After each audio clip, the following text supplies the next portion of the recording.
tu disais, tu es devant le juge et ils vont t'envoyer, ils vont t'incarcérer en détention provisoire, ça s'appelle.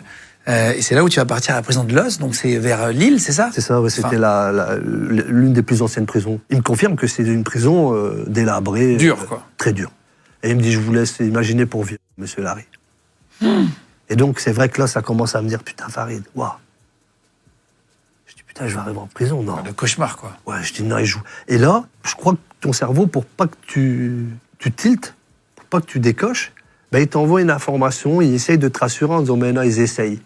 Donc, il te laisse encore un peu déçoir. On repart au commissariat de la gendarmerie d'Hazebrouck. Ils appellent mes parents. Ma mère arrive avec un sac.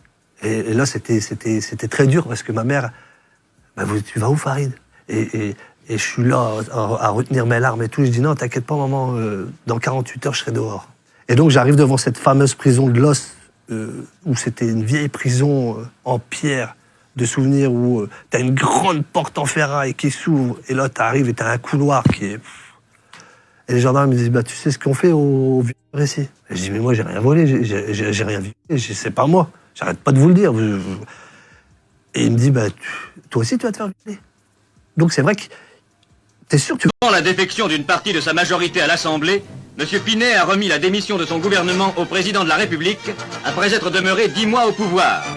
Une nouvelle crise commençait que M. Vincent Auriol s'efforçait de dénouer.